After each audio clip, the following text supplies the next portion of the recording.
راديو إيرنا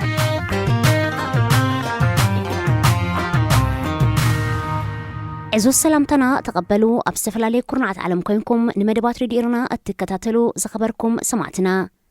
نايلو مسولوس شدش ميازيا كلتشعن إسران حدن فنوى راديو إيرنا كموتروب زيناي جمر فلما أرستاتو ኢትዮጵያ ኣብ ጽንኩርና ድካምን ናይ ደባይ ኩናት ተሸይማ ከምዘላ ቀዳማይ ሚኒስተር ኢትዮጵያ ተኣሚኑ ኢትዮጵያ ሱዳንን ግብፅን ብመንጎኝነት ሕብረት ኣፍሪቃ ናብ ማኣዲ ዘተ ተመሊሰን ፕሬዚደንት ኡጋንዳ ብምስጢር ክታበት ጸረ ኮሮና ወሲዱ ኢላን ዘቃልሐት ጋዜጣ ክኸሳ ምዃኑ ኣፍሊጡ ሬድዮ ኤረና ናጻ ድምፂ ኤርትራውያን ዕለታዊ ዜና ኢትዮጵያ ኣብ ጽንኩርና ድካምን ናይ ደባይ ኩናት ተሸይማ ከምዘላ ቀዳማይ ሚኒስተር ኢትዮጵያ አብይ አሕመድ ተኣሚኑ እቲ ቀዳማይ ሚኒስተር በቀዳም 3 ሚያዝያ ኣብ ዝሃቦ መግለጺ ንህወሓት ኣብ ትግራይ ካብ ዝነበሮ ስልጣን ንምዕላይ 3 ሰሙን ከም ዝወሰደ ብምጥቃስ እንተኾነ ምስ ህዝብን ሓረስቶትን ተመሳሲሉ ካብ ቦታ ናብ ቦታ ዝንቀሳቐስ ደባይ ተዋጋእ ስለ ዝተቐየረ ኣብዚ 3 ዋርሕ ንምድምሳሱ ኣጸጋሚ ኮይኑ ምህላው ኣረዲኡ ዝረአ ጸላኢ ክትድምስስን ዘይረአ ጸላእ ክትገጥምን ነንበይንዩ ዝበለ አብይ አሕመድ ሕጂ ዘሎ ኩነታት ጽንኩርና ድካምን ምዃኑ ኣስሚሩሎ እቲ ቀዳማይ ሚኒስተር ብ4 ሕዳር 2020 ኩናት ኣብ ትግራይ ድሕሪ ምእዋጁ ድሕሪ 3 ሰሙን እቲ ኩናት ብዓወት ከም ዝተዛዘመዩ ብወግዒ ቃሊሑ እንተኾነ ኩናት ትግራይ ኣብቲ እዋንቲ ይዛዘም ዘይኮነ ይጅመር ከም ዘሎ ዝገልጹ ዝነበሩ ሓያሎ ወገናት ነቲ ሃገር ናብ ዝበኣሰ ሕልኽላኽ ክሸማ ምዃኑ እዮም ኣጠንቂቖም ሰራዊት መንግስቲ ኢትዮጵያ ብሰራዊት መንግስቲ ኤርትራ ንምልሻታትን ተሓጊዙ ንሓይልታት ምክልኻል ትግራይ ንምድምሳስ ዘካየዶ ተደጋጋሚ ኦፍርታት ከቢድ ሰብኣውን ንዋታውን ክሰራታት ወሪድዎ ከም ዝፈሸለ ብወገን ትግራይ ይግለጽ እዩ እዚ ቀዳማይ ሚኒስተር አብይ ኣብ ሳልስቲ ዝሃቦ መግለጺ ነቲ ብወገን ሓይልታት ትግራይ ዝወሃብ ዘሎ መግለጺታት ዘራጉድ እዩ ብጉዳይ ኣጠቓቕማ ናይልን ኢትዮጵያ ተሃንጾ ዘላ ዲጋን ብዝምልከት ኣብ ምስሓብ ዝርከባ ኢትዮጵያ ሱዳንን ግብፅን ብመንጎኝነት ሕብረት ኣፍሪቃ ናብ ማኣዲ ዘተ ተመሊሰን ወከልቲ ዘን ሃገራት ብቀዳም 3 ሚያዝያ ኣብ ዲሞክራሲያዊት ሪፐብሊክ ኮንጎ ከተማ ኪንሻሳ ብምርኻብ ንሳለስቲ ዝቐጸለ ዘተ ከም ዘካየዱ ተፈሊጡ እዋናዊ ኣብ መንበር ሕብረት ኣፍሪቃ ተረኪባ ዘላ ዲሞክራሲያዊት ሪፐብሊክ ኮንጎ ንሚኒስትራት ጉዳያት ወፃእን ሚኒስትራት ሃብቲ ማይን ሕርሻን 3 ሃገራት ናብ ማኣዲ ዘተ ብምዕዳም ተቋሪጹ ዝጸንሐ ርክብ ዘን 3 ሃገራት ዳግም ምብርባራ እወታዊ እኳ እንተኾነ ሒዘንኦ ዘለዋ መርገጺታት ኣዝዩ ዝተረሓሓቐ ብምዃኑ እቲ ዘተ ውፅኢታዊ ከም ዘይከውን እዩ ተገሚቱ ብፍላይ ሱዳን ንጉዳይ ናይል ምስ ተኣብዶብ ምስ ኢትዮጵያ ተኸሲቱ ዘሎ ኩነታት ተተሓሓዞ ምስ ምህላዋ ብኢትዮጵያ ዝቐረበ ዝኾነ እማመ ክትቅበል ከም ዘይትኽእል እዩ ዝግለጽ ጉዳይ ናይል ጉዳይ ሃገራዊ ድሕነት እዩ እናበለት ትገልጾ ዘላ ግብጽ ብወገና ጸግዕ ሱዳን ብምሓዝ ነቲ ሰለይ ክብል ዝጸንሐ ዘተ 3 ሃገራት ዝሓላለኽ ኮይኑ ምህላው ዲፕሎማሰኛታት የረድኡ ሱዳን ኣብዚ ምስ ኢትዮጵያ ዝሰሓብ ዘሎ ጉዳይ ናይል ኣሜሪካ ሕብረት ኤውሮጳን ሕብራት ሃገራትን ክጽንበርዎ እያ ትጠልብ ዘላ ግብጽን እማመ ሱዳን ክትቅበልን ከላ ኢትዮጵያ ግና ነጺጋቶ እዚ ኣብ ኮንጎ ዝተኻየደ ዘተውን ኣብዚ ነጥብ እዚ ሓበራዊ መርገጽ ንምሓዝ ዳ እምበር ኣብ ስምምዕ ንምብጻሕ ከም ዘይኮነ ብወገን ሱዳን ተሰሚዑ ፕሬዚደንት ኡጋንዳ ዩዌሪ ሙሴቪኒ ብምስጢር ክታበት ጸረ ኮሮና ወሲዱ ኢላን ዘቃልሐት ጋዜጣ ዴይሊ ሞኒተር ኣብ ቤት ፍርዲ ክኸሳ ምዃኑ ኣፍሊጡ እቲ ፕሬዚደንት ነታ ጋዜጣ ክኸሳ ምዃኑ ዘፍለጠ ክታበት ኮቪድ ናብ ኡጋንዳ ከይኣተወ ንሱ በዓልቲ ቤቱን መቕርቡን ብቻይና ንዝቐረበሎም ክታበት ብምስጢር ከም ዝወሰዱ ምቅልሓ ንህዝብን ሃገርን ከም ዘይሓልን ጌራ ብምቕራባ ንስመይ ደዊናቶ ብምባል እዩ ኣብ ኡጋንዳ ክታበት ብቐዳምነት ዘድልዮም ከም ሰራሕተኛታት ሕክምና ዝኣመሰሉ እናሃለው ገና ክታበት ከይኣተወ እታ ጋዜጣ ከምዚ ዓይነት ዜና ምዝርግሓ ጸለመዩ ዝበለ ፕሬዚደንት ሙሴቪኒ ኣብ ቀዳማይ ገጻት ብዓቢ ዝተጻሕፈ ይቕሬታ ክትሓትት ከም ዘለዋ ሓቲቱ ኣካየዲ ስራሕ ናይታ ኣብ ኡጋንዳ ሓንቲ ካብ ዓበይቲ ጋዜጣታት ዝኾነት ዴይሊ ሞኒተር ቶኒ ግላንክሮስ ብወገኑ ነቲ ክሲ ንምብዳህ ድልዋት ምህላዎም ጠቒሱ ዎል ስትሪት ጆርናል ዝተባሃለት ናይ ኣሜሪካ ጋዜጣ ቀዲማ ኣብ ዘቕረበቶ መርበራዊ ጸብጻብ መራሕቲ ፔሩን ፊሊፒንስን 1500 ዝኾኑ መቕርቦምን ናይ ቀረባ መሳርሕቶምን ክታበት ጸረ ኮቪድ ናብ ሃገራቶም ቅድሚ ምእታው ብምስጢር ናይ ቻይና ክታበት ከም ዝወሰዱ ኣቃሊሓያ ኣብዚ እዋን እዚ ክታበት ንኹሉ ክባፅሕ ኣብ ዘይክእለሉ ዘሎ ግዜ ሃገራት ንዝረኸብኦ ብዝሒ ክታበት ከም ሰራሕተኛታት ኣብያተ ሕክምናን ኣረጋውያንን ሕዱር ናይ ጥዕና ጸገም ዘለዎምን ዝኣመሰሉ ሰባትን ቀዳምነታት ዝህባ ዘለዋ ብፍላይ ኣብ ሃገራት ኣፍሪቃ ክታበት ገና ኣብ ተስተሓተ ቁፅሪ ስለ ዝርከብ ኣብ እተዓዳድልኡ ብልሽውናን ሰበይ ሰብካ ሰበስልጣን መንግስትን ክርአ ከም ዝኽእል ይጥቀስ እዩ ዝኸበርኩም ሰማዕትና ዜና ኣብ ተፈጺሙሎ راديو إيرنا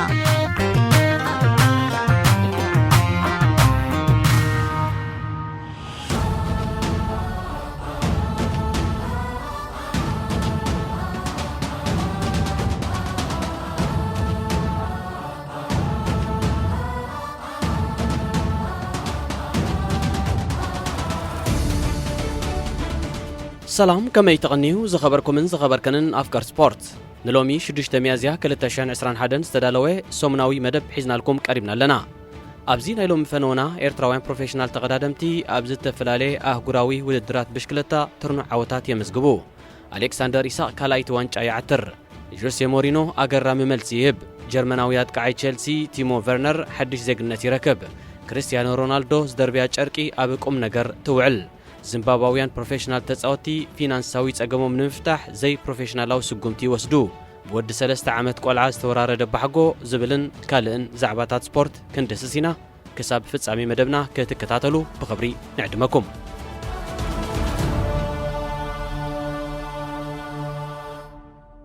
ኤርትራውያን ፕሮፌሽናላት ተቀዳድምቲ ብሽክለታ ኣብ ዝሓለፈ መዓልታት ኣብ ዝገበርዎ ዝተፈላለዩ ውድድራት ትርኑ ዓወታት ኣመዝጊቦም ካብ ሐሙስ ባሕቲ ሚያዝያ ክሳብ ብቅድሚ ትማል ሰንበት 4 ሚያዝያ ኣብ ቱርኪ ኣብ ዙር ሜቭላና ተጸሚዱ ዝቐነ ኣባል ማሌዥያዊት ክለብ ተሬንጋኑ መትከል ኢዮብ ኣብ ሳልሳይ መድረኽ 4ይ ደረጃ ብመሓዝ አንጸባረቕ ዓወት ኣብ ልዕሊ ምምዝጋቡ ኣብ ሓፈሻዊ ናይ ግዜ ውድድር ካብ ተሸላሚ ቢጫ ማልያ ዝኾነ ዩክሬናዊ ተቀዳዳማይ ክለብ ስፖርት ቶቶ አናቶሊ ቡዲያክ 48 ካልኢታት ጥራይ ተፈንቲቱ ሻድሻይ ተርታ ተሰሪዑ ኣብዚ ወዲ ጋንቱ ንመትከል ኮሎምቢያዊ ተቀዳዳማይ ካርሎስ ኩንታሮ ሳልሳይ ዝወጸሉ ዙር ተቀዳደምቲ ኣብ 4 መድረኻት ልዕሊ 522 ኪሎ ሜትር ሸፊኖም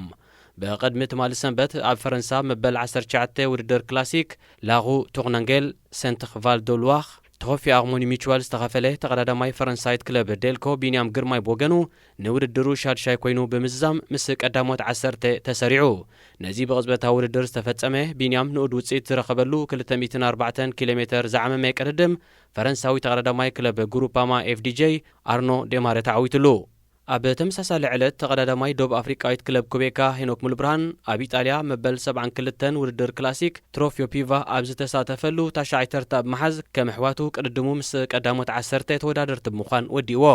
ኣብዚ 171.8 ኪሎ ሜትር ዝተጓዓዘ ውድድር እስፓኛዊ ተቀዳዳማይ ክለብ ኮልፓክ ባላን ቀድሚ መቐናቕንቱ ንመዛዘመ ሕንጻጽ ረጊጹ ኤርትራዊሽ ወደናዊ አጥቃዓይ እስፓኛዊት ክለብ ሪያል ሶሲዳድ አሌክሳንደር ኢሳቅ ኣብ ታሪኹ ንኻልኣይ ግዜ ዋንጫ ሰብሲፉ ወዲ 21 ዓመት አሌክሳንደር ነዚ ዝበቅዐ ዝሓለፈ ቀዳም ጋንቱ ሪያል ሶሲዳድ ንክለብ አትሌቲኮ ቢልባኦ ሓደ ብባዶ ረቲዓ ተዓዋቲት ኮፓ ዴል ሬይ ድሕሪ ምዃና እዩ ኣብዚ ጾታ እስፓኛዊ ኣካፋሊ ሚካኤል ኣያዘርባል ኣብ መበል 63 ደቂቕ ንእንኮ ጎል ናይታ ግጥም ካብ ፍጹም ቅልዕ ኣውፂርዋ ንክለብ ሪያል ሶሲዳድ ድሕሪ 34 ዓመታት ንመጀመርያ ግዜ ጽዋእ ንኽትዕትዕት ዘብቅዓ ተኸላኸላይ ታጋንታ ዝነበረ ወዲ 49 ዓመት ኣሰልጣኒ ኢማኑኤል ኤጓልኪል ብድሕሪ ትግጥም ኣብ መንጎ ጋዜጣዊ ዋዕላ ነቶም ኣብ ቅድሚኡ ኮፍ ኢሎም ዝነበሩ ጋዜጠኛታት ፈቓድ ሓቲቱ ካብ መንበሪኡ ብምትሳእ ማልያ ክለቡ ለቢሱን ብሕብሪ ባንዴራ ጋንቱ ዝተሰርሐ ሸርባ ብክልተ ኢዱ ገቲሩን እዚ ዓወት ናይ ኩላትና እዩ ኣጆና ሪያል ብምባል ከም ተራ ደጋፊ ጨዲሩ አሌክሳንደር ምስ ጀርመናዊት ክለብ ቦሩሺያ ዶርትሙንድ ከሎ ኣብ ዓመተ ውድድር 2016-17 ፋልመይቲ ጽዋዕ ኣቲሩ ኣብቲ እዋን እቲ ጋንቱ ንክለብ ኣይንትራክት ፍራንክፈርት 2-1 ስዒራ ወናኒት ዋንጫ ውዲቕካ ምሕላፍ ዲኤፍቢ ፖካል ጀርመን ኮይና ብራዚላዊ ተደራቢ ኣጥቃዓይ ሪቻርልሰን ኣብ 2018 ካብ ክለብ ዋትፎርድ ናብ ክለብ ኤቨርተን ካብ ጽምበር ብብሉጽ ጸወቱን በቲ ኣብ 109 ግጥማት ዘበርከቱ 41 ጎላትን ጥራይ ዘይኮነ በቲ ሸቶ ድሕሪ ምቕጻሩ ዘዘውትሮ ተምሳል ሳዕስዒት ርግቢቱን ብደገፍቲ ኤቨርተን ኣዝዩ ፍትው እዩ ሓደ ካብዞም ኣፍቀርቲ ሪቻርልሰን ዝኾን ደገፍቲ ቻርሊ ዝተባህለ ቆልዓ እዩ ኣብ ከተማ ሊቨርፑል ምስ ወላዲቱ ሮዝሜሪ ካምቤል ዝቕመጥ ቻርሊ ዝሓለፈ ረቡዕ ምስ ወላዲቱ ብሓባር ንፋስ ንኽወስዱ ካብ ቤቶም ውፂኢሎም ነይሮም ኣጋጣሚ ድማ ብኣፍ ደገ መንበሪ ቤት ሪቻርልሰን ናሓለፉ ናብ መስኮት ናይቲ ቤት ብኣተኩሮ ኣብ ዝጠመትሉ ኣዒንቶም ብወዝቢ ምስ ኣዒንቲ ኣብ ውሽጢ እቲ ገዛ ኮይኑ ኣብ መስኮት ደው ኢሉ ንግዳም ዝዕዘብ ዝነበረ ሪቻርልሰን ተራኺበን እዚ ወዲ 23 ዓመት ተጻዋታይካ ኢዱ እናወዛወዘ ንቻርልን ወላዲቱን ሰላምታ መጢሎም ኣብ ገጽ ቻርሊ ክቱር ሓጎስ ዘንበበ ቻርልሰን ብድሕሪዚ መስኮቱ ከፊቱ ክልቲኦም ንገለ ካልኢታት ደው ኢሎም ክጽበይዎ ሓበሮም ብቕጽበት ከዓ ሓንቲ ካብ ማልያታቱ ኣልዒሉ ናብ ግዳም ብምውጻእ ኣብ ልዕሊ እታ ማልያ ክታሞ ኣንቢሩ ንቻርሊ ከም ህያብ ኣበርኪትሉ بمقصال نروزميري نعون تشارلن كتسألهم عديمو مستقلع ناي مذكرتا سألي أتريفو تشارلن ولاديتون بتشارلسن بزتلقسلن فقري باتا سنيقوم كخدو كوان تقالو اتي تتصاوتايغن بسرز تكبارو منبر بيتو بخالوت قولعو كورر كم زغل اب قمت كيتوه نتيبو بزحد دقفتي نادا زرخبه تكبار كفتسن بمقالو بإيفرتناوያን نزلو تقبالنتن فتوتن ماليسو أبريخو كوسوفو أب 2008 ببينا وساني كاب سربيا التنصلت هاجريا كوسوفو بحبرات هاجرات كم لؤلاويت هاجر أفلطو توهبا هاجر ونيا كم روسيا تشاينا اسبانيا زامسلا ابو شاتن بخالوت غزاتات حتى رئيس وسانين من تصالن زلعللن هاجرات جن نكوسوفو كم لؤلاويت هاجر ايفلطانين كوسوفو قدم 4 عامات مالتا ب 2016 ابال فيفان محبر كعس اجري اوروبا كوينا ابزي زحلف 10 معلتات جمره قطمات نمصاري وانچ عالم دما اباغور اوروبا اب غجله مس سربيا تمديبا كوانت نبرت حقي محبر كعس اجري اوروبا ويكا يوفا كلت امونغون بوليتيكا وتر زلون هاجرات بحبار اب حدا غجله كدلادلا سلازي فقد جن اتا هاجر اسبانيا شودن غريخن جورجيان نابزركبن غجله تغيرا حتى لألاونت كوسوفو أنصار سربيا لكع كمتي حتى كاتالونيا أنصار اسبانيا سلازغونه اسبانيا نجزر ساكت عمايلا كساب لومي نكوسوفو كم هاجر اي فلتتن ازي يكون بر كوسوفو ابال فيفان يوفان سلازغونت اسبانيا انصار تهاجر كتتصاوت تقدديا انت زي كوين جن اتي زصبي عدل بفورفي مسعر ترايو سلازغونه خا زحلف ربع كلتين هاجرات اب ستاديوم لا كارتيا سيفيا مصاري قطما كايدا نيرن اسبانيا كوسوفو كابتي بعبلالنتا سلسته بحده تفصمه قطم كتب كرا كوانتا زي قالت منغستاو تلفزيون تهاجر جن كوسوفو لالاونتا زحلوت بقات هاجر كم زي كونت اتغلصلو اغاطامي ايسانتن كم نبر اسمات ناي كلته صوتن بتلفزيون زمحلالف هاجران غانتاتات ام مسكوت تلفزيون كتصحفن كلو بعب فيدلات لاتيني يصحف تلفزيون اسبانيا جن ابزي نايروبي اغاطامي نسم هاجرا بعبي فيدل كتصحفن كلا بنصار ناي زخا نسم كوسوفو بناشتو فيدلات لاتين صحيفه مزاربي ارستي سريحه بورتغالوي أسلطاني جوسي مورينو أب هاجرات بورتغال إنجليز إيطاليان إسبانيان شامبيون كخون زخالن كلتا جزي دما تسوا شامبيونز ليج أوروبا زلعلن حيال أسلطانيو انتونا جن كلبو كتسعرن كلا كمتي كالو تعلم تزقبرو ولا نفوس محلاون حنسابون يخون حلافنت نايتي غانتو زقوانفا فشلت كسكم أي راين نتنكي سعرت غانتو نحادي كابزوم سعبو أكالاتيو كراق فلوم زفتن نقالي كاب تتصاوتو نديانو نمسمر ديانو نحكيم نقبل تقعسو نفدريشن وزترفه كابزي بمبقاس قال وقنات كاب قدمي قال عمداتات حيزوم مورينوس اكسكيوز جنريتر ويكا مفلفلي مخنياتات مورينو استسمي ما تكبري ويكا ابليكيشن ناي تنقساس تليفون اب جوجل بلاي ستور صعينو مالو زخونه مخنيتاز دل سب دما نزي ابليكيشن كفيتو كابتي مورينو ابز تفلالي اغاطامي زغربو مخنياتات مريصو كتقم يغليو ابزح جوان نكلب توتنهام زال زلو مورينو زحلف سنبت انصار نيوكاسل ابز غطملو غانتو كاب 34 دقائق جميره كساب 85 دقائق كلته بحده كتمرح كوان توعلت ابزي استتقسه غيزي جن اكافالي نيوكاسل يوسيف فيلوك نلداتا سلازدفرو كلته بخلته تفلاليا كتوص تجديدا دحرز صوتا اب قدمي مغول حدمصي غازيطنياتا زغربه مورينو بت غازيطنيا نسخات تعلمن كلبات تقدمن جول بمتاو انتدا مريحن كساب موداتا مريحنتن عقبن كميدا بمصاين زفلت انيرن حجد ازاغانتا خانتاي وريدوا زبل حتو مسغربلو اتيا سلطاني نسيو اي تلوطن اتوم تጻوتግን ካልኦትዮም ዝብል ንብርክት ዝበሉ ወገናት ዘገረመ ግንጢ ዝኾነ መልስ ብምሃብ እቲ ጸገም አቡ ዘይኮነስ ኣብቶም ተጻወቱ ምዃኑ ኣፍሊጡ جرمناوي أتقعي تيمو فيرنر أب زحلفة وقتي ودر مس كلب رازنبول سبورت لايبزيش أب زنبرلو أب 45 قطمات 34 جيزي كعسن سكيعتن بمرخب هدان شتو كم زغوني أمسكريو ببقعة تسعوتا يستمساتات كلب تشيلسي دما نملك أغواغو مالت 4.5 مليون باوند كفيلة ناب كتما لندن أمسياتو انتونا جن فيرنر عداقا بريمير ليج لكع كم عداقا بوندسليغا خوينو آيت أنحون كساب حجي أب 4 صوتات 10 تجزيت رايو نلدات مقات أمتي غانتا كدفر كيلو أبزوان دركي جول أغوانيفو زلو فيرنر أبزحلف معلتات نزي شجرو ناب هاجرو تماليو توقعز نيرو فيرنر زحلف ربوع هاجرو بسمين ماكودونيا كلته بحده أبز تسعرت اللصوتا تفنتيتا نزمصت تودتي كعسو أب ترايوز نبر لدات كوف مبال سينو نقدام كم توص بمقبارو بمعكنا زينان دقفت جرمنن عددا نقفيتا كوين غنيو ንሱ ነዛ ተኸላኸልቲ መቆደንያ ከይተረፉ ብምሕር ምግራም ብኢዶም ርእሶም ዝሓዙላ እትውቲ ጎል ብምስሓቱ ብተመሳሳሊ መንገዲ ካብ ጋዜጣታታ ኣብ ደረጃታት መለክዕ ፊፋ ኣብ መበል 65 ደረጃ ተሰሪዓ ዘላ ሰሜን መቆደንያ ናይ ባጫን ኣሽካዕላልን ምስጋና ተቐቢሉ ብፍላይ ሓንቲ ሲዲ ዝተባለት ጋዜጣ ንስእሊ ቨርነር ኣብ ወረቐት መንነት ናይቲ ሃገር ምስ ሙሉእ ስሙን ካልእ ዝርዝራቱን ብምስፋር ስለቲ ዘይርሳዕ ውዕለቱ ብመልክዕ ላግፂ ናይ መቆደንያ ናይ ክብሪ ዜግነት ሂባቶ ቨርነር ነዚ ወሪድዎ ዘሎ ጸገም ሃድን ሸቶ ንምፍዋስ ብዓርቢ ድሕሪ ልምምድ ካብ ብጾቱ ኣብ ሜዳ ንድሕሪ ተሪፉ ልዕሊ እቲ ዝተመደበ ሰዓታት ተወሳኺ ልምምድ ክገብር ፈቲኑ ነይሩ ይኹን እምበር ንቨርነር ክዘንቦ ብዝቐነየ ወቀሳታትን ነቐፌታትን ባህ ዘይበሎ ኣሰልጣኒ ቸልሲ ቶማስ ቱኸል ነዚ ወዲ 25 ዓመታት ቃይ ተወሳኺ ልምምድ ከይገብር ከልኪልዎ ቱኸል ንስኻ ወዲ 5 ዓመት እንከለኻ ትሒዝካ ኢኻ ጎል ተቖፅር ነርካ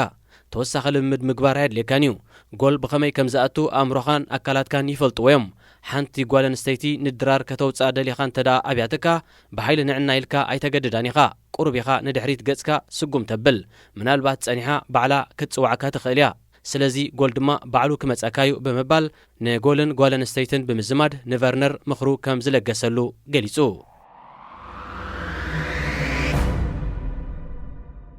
ኣብ ዝሓለፈ 10 መዓልታት ሃገራውያን ጋንታታት ሰርቢያን ፖርቱጋልን ኣብ ስታድየም ሬድ ስታር ግጥም መጻረይ ንዋንጫ ዓለም ኣብ ዘካይዳሉ ዝነበረ እዋን ፖርቱጋላዊ ኣጥቃዒ ክርስቲያኖ ሮናልዶ ኣብ መፈጸምታ ናይቲ ፀወታ ዝሃረማ ኩዕሶ ሕንጻጽ ልዳት ሓሊፋ ተመዝጊባ እኳ እንተነበረት ዳኛ ይኹን መስመር ዳኛ ግን ተኸላኸላይ ሰርቢያ ሕንጻጽ ክሓለፈት እዩ ነታ ኩዕሶ ካብ ልዳቱ ኣርሒቕዋ ኢሎም ስለ ዝኣመኑ ነታ ጎል ኣያጽድቕወን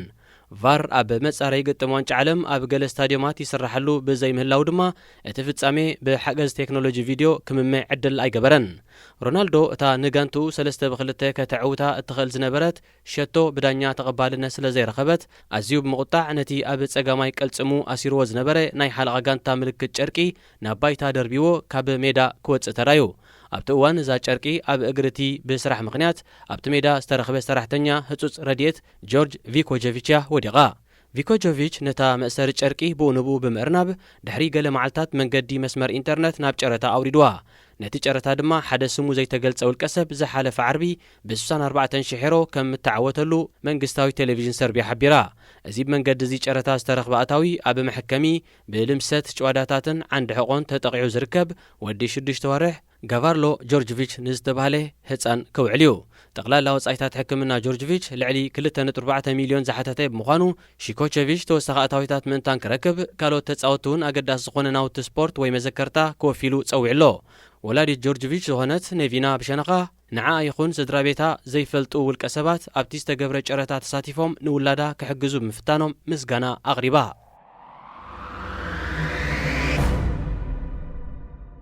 ውድድር ፕሪምየር ሊግ ዚምባብዌ ኣብ ወርሒ ታሕሳስ 2019 ድሕሪ ምዝዛሙ ኣብ ወርሒ መጋቢት 2020 ክኽፈት ነይርዎ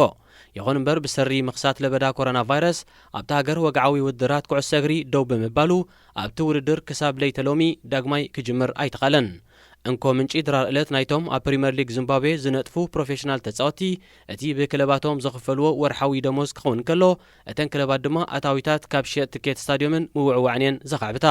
እንተኾነ ግን ምስ ምቁራጽ ውድድራት እዚ ኣታዊታት ክርከብ ብዘይምኻሉ ፕሮፌሽናል ተጻወቲ ሃገር ናብሮኦም ንኽመርሑ ተሸጊሮም ኣለው ሓያሎ ካብዞም ናብራ ዝኸበዶም ተጻወቲ ነዚ ሽግሮም ንምስጋር ግድን ምንጪ ኣታዊ ክፈጥሩ ስለ ዘለዎም ሰብነቶም ንመጉዳእቲ ጥዕኖም ካ ንሕማም ኮቪድ-19 ብምቅላዕ ኣብ ዘይወግዓዊ ናይ ከባቢ ግጥም ይጽመዱ ከም ዘለው ጋዜጣ ዘጋርዲያን ኣፍሊጣ እዞም ፕሮፌሽናል ተጻወቲ ምስ ካልኦት ኣማተር ተጻወትን ደገፍትን ብሓባር ብምዃን ገንዘብ ኣዋፂኦም ነቲ ገንዘብ ንምጥቕላል ከም ዝተሃላለኹን ኣብ መወዳእታ ድማ ሓደ ኣባል ተዓዋቲት ጋንታ ብውሕዱ $100 ከም ዝረኸበን እዚ መጠን ገንዘብ ድማ ኣብ ከተማ ሙፋኮዜ ብውሕዱ ናይ 2 ወርሒ ክራይ ገዛ ክሽፍን ከም ዝኽእልን ካብታ ጋዜጣ ዝተረኽበ ሓበሬታ ወሲኹ ገሊጹ ኣባል ሃገራዊት ጋንታ ዚምባብዌ ዝነበረን ኣብዚ ሕጂ እዋን ከዓ ነዚ ግጥም ዝውድብ ዘሎን ኦስካር ማቻፖ ነዞም ተጻወቲ ህይወት ጸንኪርዎም ስለ ዘሎ ከምዚ ዝኣመሰለ ውድድራት ብምድላው ንኽሕግዞም ዝከኣለኒ ይገብር ኣለኹ ወረገሊኦም ሲ መሰረታዊ ዝኾኑ ነገራት እውን ክዕድጉ ዓቕሚ ሲኢኖም ኣለው ብምባል ነቶም ተጻወቲ ክሕግዝ ዝደረኾ ምኽንያት ድሕሪ ምብርሁ ፕሮፌሽናል ተጻወቲ ኣብ ናይ ገንዘብ ጾታ ክሳተፉ ቁኑዕ እኳ እንተዘይኮነ ብመንገዲ እዚ ግጥማት ቁመንኦም ክሕልውን ግዜኦም ድማ ኣብ ከም ሓሽሽን ኣልኮላዊ መስተን ዝኣመሰሉ ጎዳእቲ ልምድታት ካብ ምጥፋእ ከድሕኑን ዕለታዊ ቀለቦም ክሽፍኑ ብምኽኣሎም እውን ዘሐጉስ እዩ ኢሉ ሃሪ ዊልሰን ኣብዚ እዋን ብልቓሕ ምስ ክለብ ካርዲፍ ሲቲ ኣብ ምጽዋት ዝርከብ ኣባል ክለብ ሊቨርፑል ዝኾነ ናይ ክንፊ ኣጥቃዕ እዩ። ዊልሰን እግሪ ከይተኸለን ከሎ ትሒዝዩ ኩዕሶ ምጽዋት ዝፈቱ ነይሩ።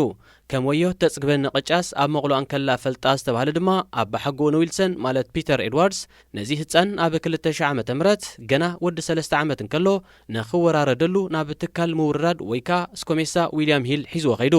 ንኣካየቲ ትትካልካ እዚ ቆልዓዚ ዕድሚኡ 20 ዓመት ቅድሚ ምምልኡ ንሃገራዊት ጋንታ ዌልስ ወኪሉ እንተደኣ ተፃዊቱ ክንደይ ተኸፍሉኒ ብምባል ሕቶ ቕሪብሎም። ንሶም ከዓ ንሓደ ፓውንድ 250 ፓውንድ ከም ዘርብሕሉ ነጊሮሞ። ኤድዋርድስ በዚ ውዕል ብምስምማዕ 50 ፓውንድ ኣትሒዙ ናብ ገዙ ኣምሪሑ። ኣብ ቤት ትምህርቲ ኩዕሶ እግሪ ክለብ ሊቨርፑል ዝዓበየ ዊልሰን መዓልትን ከልብን ከይፅዋዕካዮም ይመፁ ከም ዝበሃል ድሕሪ 13 ዓመታት ወዲ 16 ዓመት በፅሒ ኣኺሉ ብ15 ጥቅምቲ 2013 ማልያ ሃገራዊት ጋንታ ዌልስ ለቢሱ ኣብ መጻረይ ገጥም ንዋንጫ ዓለም ኣንጻር ቤልጅም ናብ ሜዳ ተቐይሩ ብምእታው ፋልመይቲ ሃገራዊ ግጥሙ ኣብ ርእሲ ምስሊ ሳሉ ብጋርዝ ቤይል ተታሒዙ ንዝነበረ ክብረ ወሰን ሰይሩ ብዕድመ ዝነኣሰ ንዌልስ ዝወከለ ተፃዋታይ ንምዃን በቂዑ። በዚ ድማ ኣባ ሓጎ ኤድዋርድስ ተምኒቱ ሰሚሩሉ 125,000 ፓውንድ ኣብ ካዝኑ እትዩ። ድሕሪ ሓደ ዓመት ካብ ስራሕ ጥሮታ ክወፅእ መደብ ገይሩ ዝነበረን ኣብቲ እዋን እትኻ 62 ዓመት ዕድመ መሊኡ ዝነበረን ኤድዋርድስ ሳላ ዊልሰን ነዚ ዝተጠቐሰ ገንዘብ ምስ ሓፈሰ ብኡ ንብኡ ስርሑ ገዲፉ ግዚኡ ምስ በዓልቲ ቤቱ ክሕልፍ መሪፁ። ዊልሰን ተደኣ ተሰሊፉ ዳግማይ ናብ ስራሕ ገጸይ ከም ዘይቅልቀል ንሓላፍየይ ድሮ ኣፍሊጠየ ዝበለ ኤድዋርድስ እቲ ቆልዓ 12 ዓመት መሊኡ ኣብ ቤት ትምህርቲ ኩዕሶ እግሪ ሊቨርፑል ምስ ኣተወ ነቲ ዘተሓዝክዎ 50 ፓውንድ ካልእ ተወሳኺ ገንዘብ ክድምረሉ ጠለብ ኣቕሪበ ነይረ። እንተኾነ ግን ኣካየድቲ ትካል ምውርራድ ዊልያም ሂል ይኣኽለካዳ ብምባል ነፂጎምኒ ኢሉ። ግጥማት ርብዒ ፍጻሜ ንዋንጫ ሻምፒዮንስ ሊግ ኤውሮጳ ሎምን ጽባሕን ክካየድ እዩ። በዚ መሰረት ሎሚ ሰዓት 10 ምሸት ማንቸስተር ሲቲ አንጻር ቦሩሲያ ዶርትሞንድ ኣብ ስታዲየም አልፍሬዶ ደ ስቴፋኖ፣ ሪያል ማድሪድ አንጻር ሊቨርፑል ጽባሕ ረቡዕ ኣብ ተመሳሳሊ ሰዓት ኣብ ስታዲየም አሊያንዝ አሬና፣ ባየር ሙኒክ አንጻር ፓሪስ ሳን ዠርማ ኣብ ስታዲየም ራሞን ሳንቼዝ፣ ፖርቶ አንጻር ቼልሲ ክፋለማን። ብዘይካዚ ድሕሪ ጽባሕ ሐሙስ እውን ግጥማት ርብዒ ፍጻሜ ንዋንጫ ኤውሮጳዊ ሊግ ክሰላሰል እዩ። ሰዓት 10 ምሸት አያክስ ምስ ሮማ፣ አርሰናል ምስ ስላቪያ ፕራግ፣ ዲናሞ ዛግሬብ ምስ ቪላሪያል፣ ግራናዳ ምስ ማንቸስተር ዩናይትድ ክገጥማየን። ዝኸበርኩምን ዝኸበርክንን ተኸታተልትና ንሎሚ ኣዳሊናልኩም ዝነበርና ሰሙናዊ መደብ ስፖርት ተፈጺሙሎ። ኣብ ዝመጽእ ሰሙን ኣብ ተመሳሳሊ መደብ ብኻልእ ዝተፈልየ ትሕዝቶ ክሳብ ንረኸብ ንኹልና በብዘለናዮ ሰላምን ጥዕናን ንምነ። ሬድዮ ኤረና ናጻ ድምፂ ኤርትራውያን ዝኸበርኩም ሰማዕትና ነዚ ሰዓዚ ተዳልዩ ዝነበረ ሓፈሻዊ መደባትና ኣብ ዝፈጺምና ኣለና። ሬድዮ ኤረና